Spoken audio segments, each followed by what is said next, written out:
This week on Beyond Stillness, Stories After Stroke, we welcome guest Michelle Humphrey, or Stroke Mom, as she's known on social media. Michelle invites us into a deeply personal journey, one that challenges the definition of a real life and a real job. Michelle reflects on the day everything changed, a bilateral pons stroke during pregnancy at age 43, a confrontation with death, and an unrelenting challenge to rebuild a life that no longer fit society's expectations. From a hospital bed to a daily practice of gratitude, from the loss of loved ones to becoming an energy-giving presence, this story uncovers the lessons that death teaches us about living. It's about grieving, growing, and redefining what it means to show up authentically, even in the face of unimaginable hardship.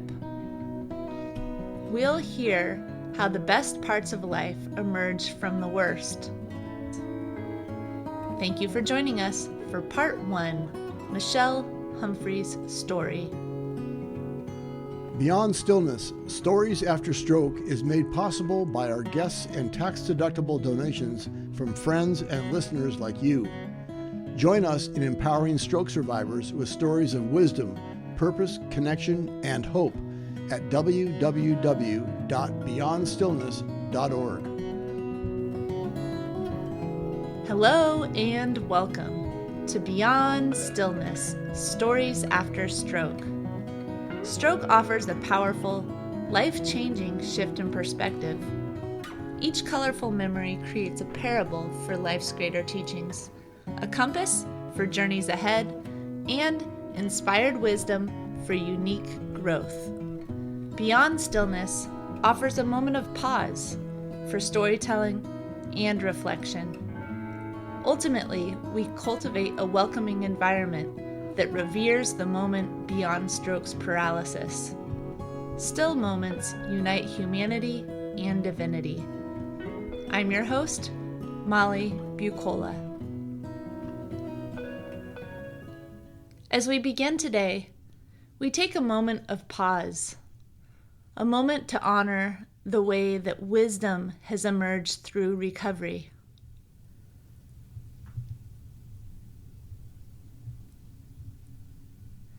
And we give thanks. Now, Michelle Humphrey's story.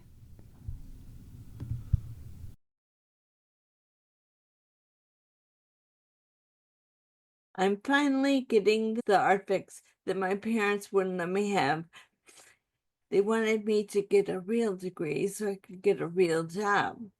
There's nothing more real than facing life through the lens of death. In January of 2013, I suffered a bilateral pons stroke while pregnant at age 43, looked death between the eyes, and woke to the sound of a nursing shift change explaining, "Oh, she's just gonna die tonight anyway." In that moment, everything changed. It was real. Death teaches me how to live. My real job is learning how to understand myself 2.0 and how I interact with the world.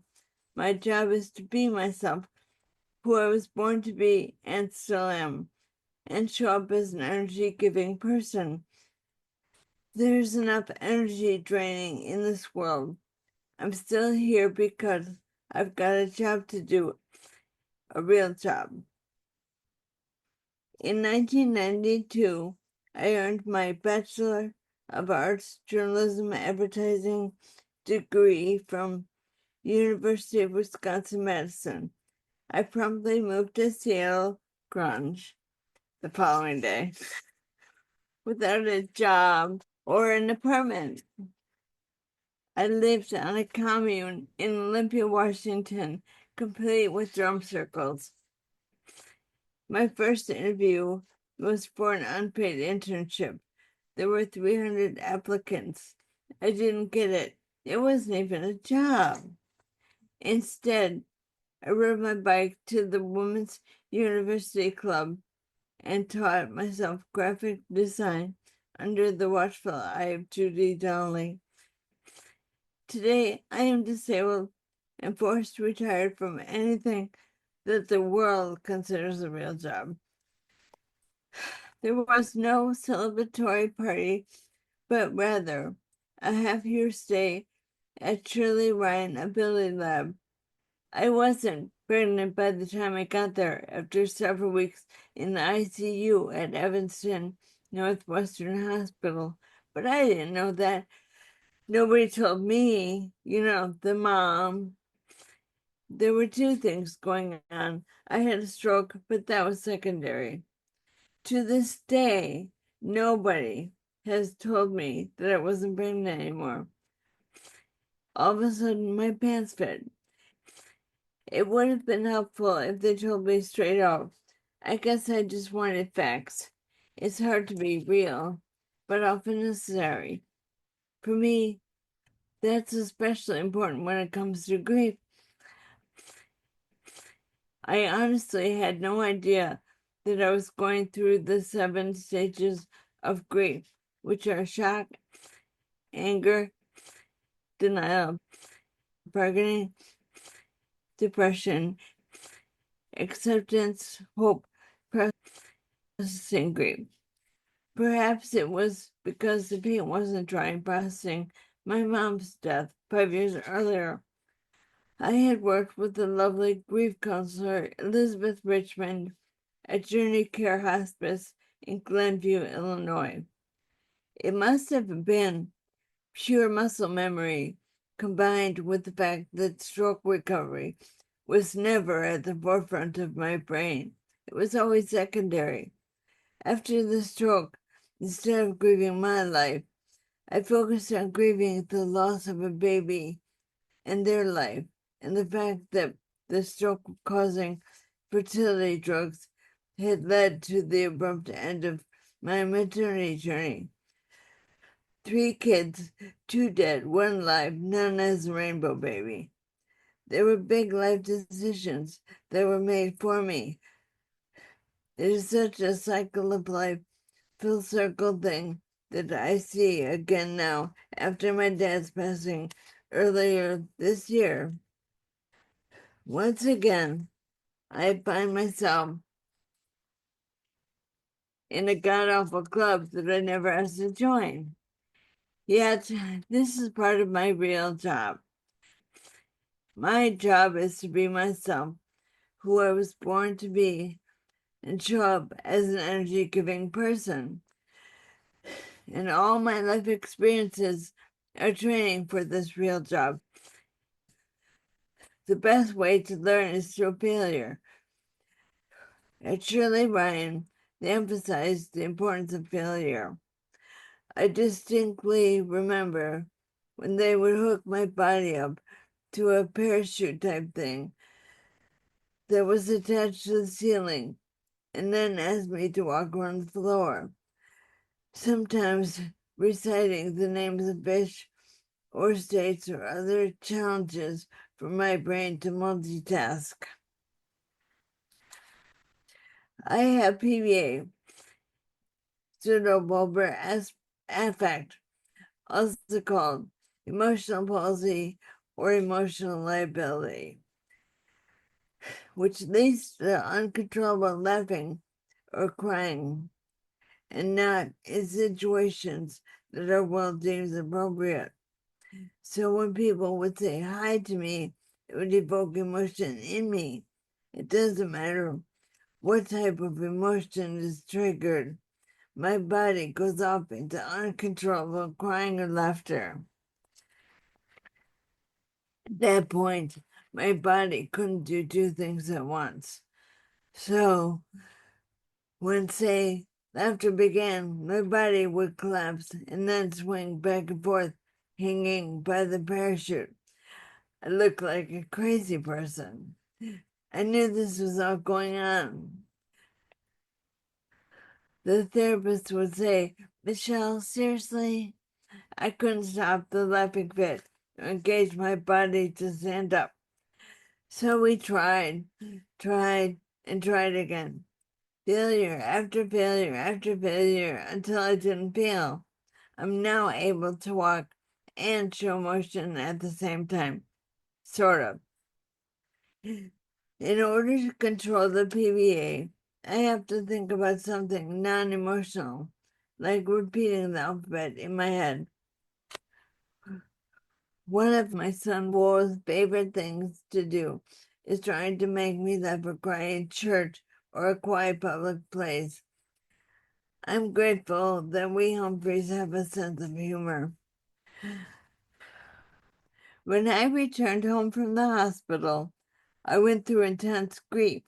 I had lost not only my mom, but my babies, career, emotional regulation, speech, and both sides were paralyzed due to the stroke being bilateral.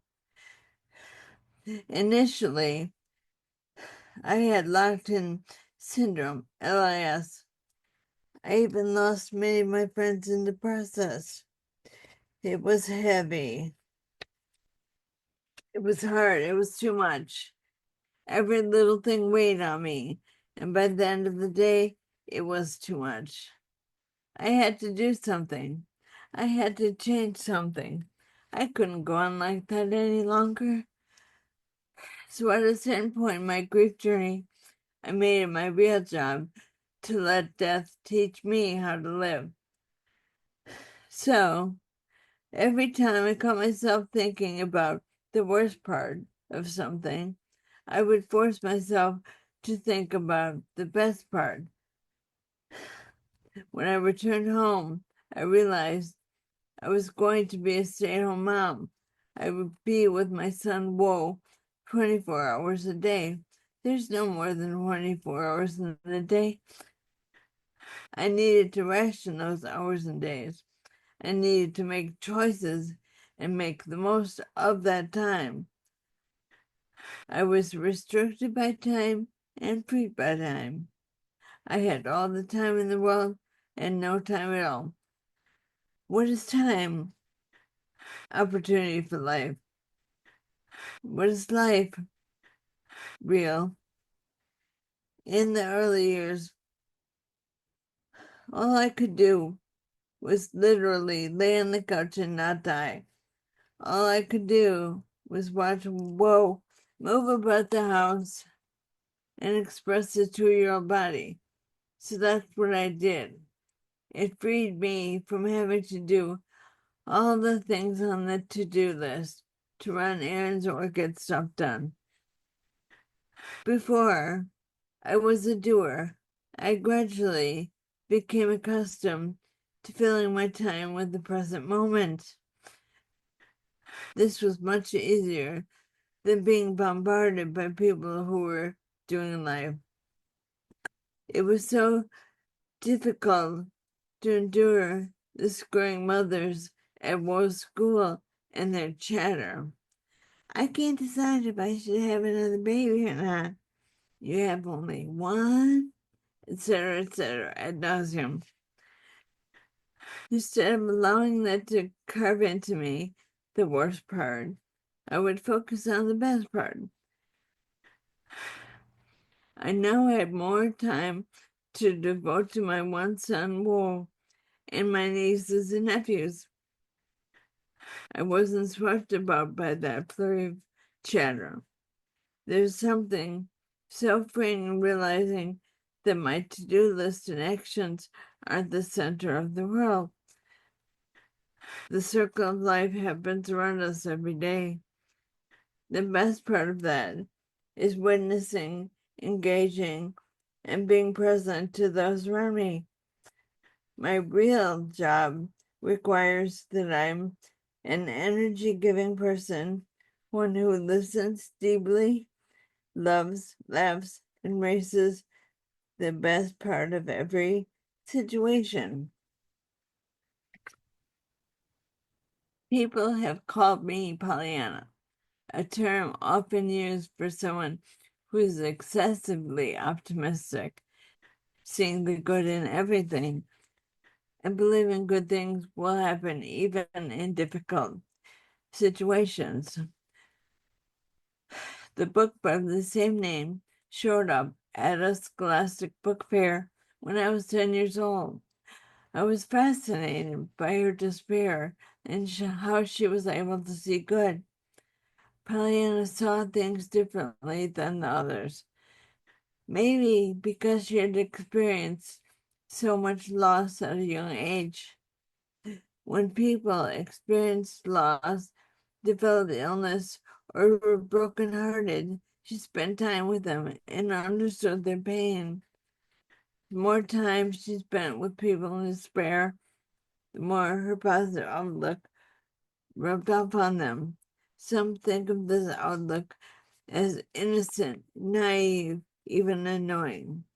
As you found so far, I don't come to this Pollyanna outlook on life from a lack of life experience. When I was in high school and college, my mom was really sick. I often thought, poor me, I had to drive her to dialysis appointments and medical procedures while my friends were going shopping and going out to lunch with their moms. Now I look back and realize that my mom gave me a great gift. She was teaching me how to be sick. She taught me about death. Death taught us both how to live. Is that Pollyanna? Maybe. Is the Pollyanna outlook on life real? Maybe. At this point, it comes naturally to me. I found that it gives me and others energy. There's a levity about it. When I step back to think how I could possibly have this Pollyanna outlook when living through so much loss, I realized, in addition to coming up with the best part of everything, there are a few tools I use to begin practicing the Pollyanna mindset. Number 1, offer gratitude. During my 6-month stay at Shirley Ryan Ability Lab, I forced myself to come up with 3 things I was grateful for every day. If you can't think of any, maybe it's the roof over your head, or that it could have been worse, or that you're at least learning something. This is all straight from the Pollyanna book. Number 2, acknowledge kismet. When you encounter something by chance that seems meant to be, trust it. Kismet comes from the Arabic word kismat, division, portion, lot. I think of it as fate. Your lot in life, the cards you have been dealt. It's similar to serendipity. I believe there are no coincidences. If you look hard enough, you will find the gift within, the lesson, the way forward, and this is all for the good. For instance, I'm grateful for my mom who taught me about living alongside her sickness. Those were the cards I was also dealt. And now I've had quite the schooling in life and have made it my real job to learn, love, laugh, and reshuffle those cards. Number 3, compile advocates. Those first couple of years, I relied heavily on advocates. I gathered a bunch of items that were guaranteed to make me smile, no matter what god-awful strokey thing just happened. For example, when PBA episodes arise in public, or I run into something, or a trip, those are the good times to pull out the advocate. I have one in every room now. Some say it's avoidance. Others say it's naive.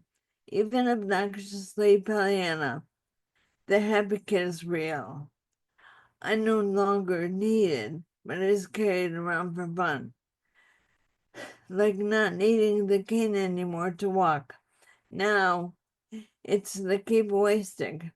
People can't see that I have balance issues and that it would be a big problem if someone bumped me, so I keep an extra cane in the car and a advocate on hand.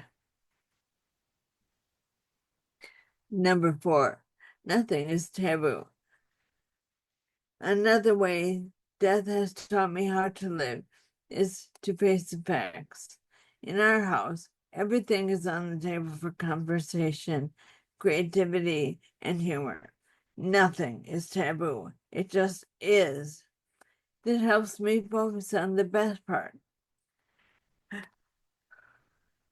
My second Halloween post-stroke, I was still too sick to go out in public, but not too sick to be creative.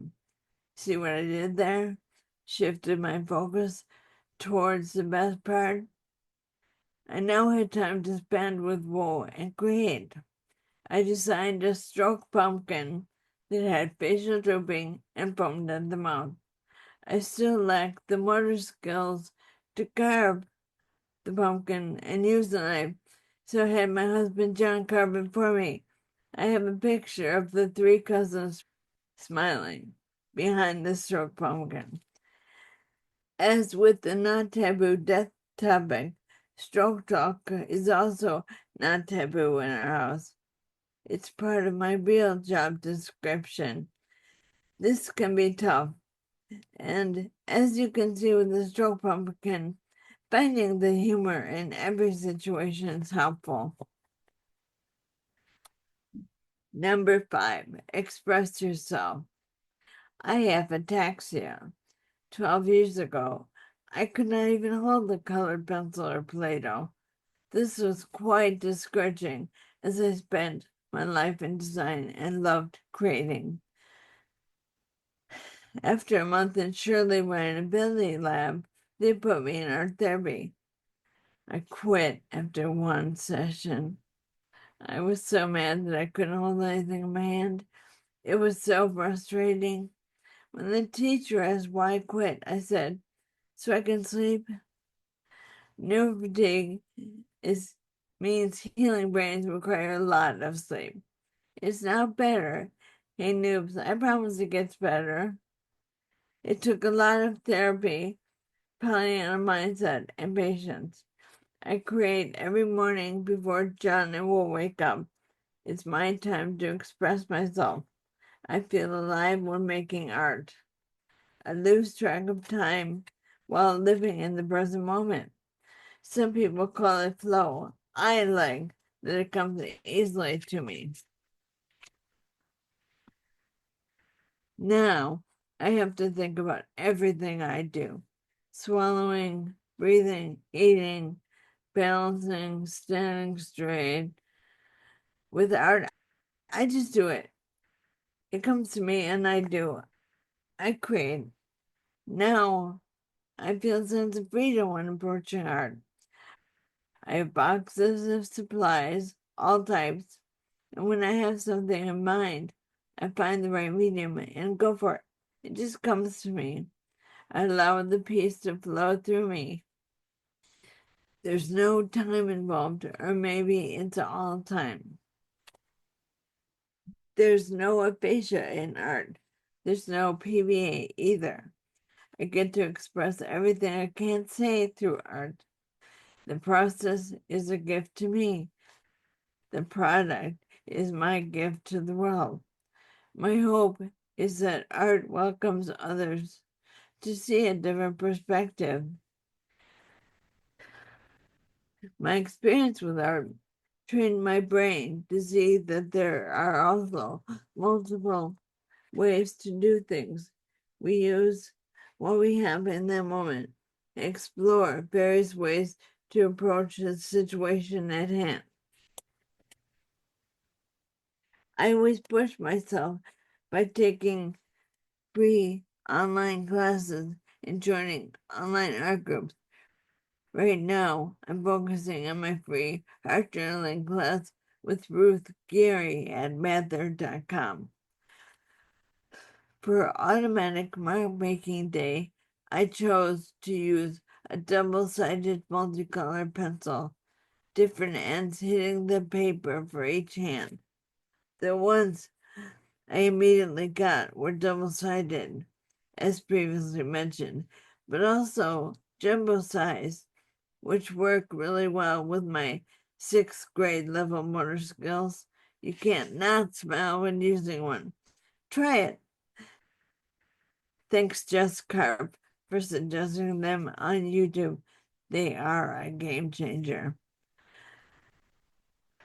So now I express myself through art often.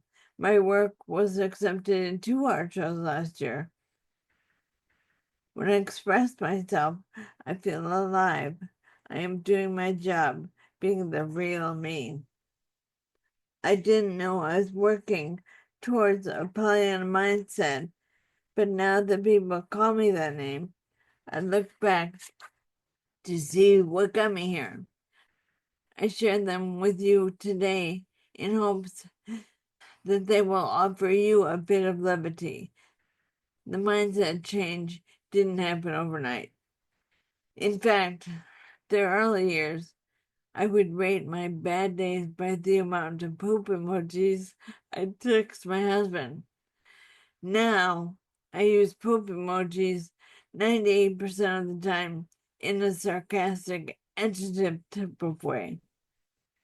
I no longer consider my life as stroke recovery, but rather a lifestyle.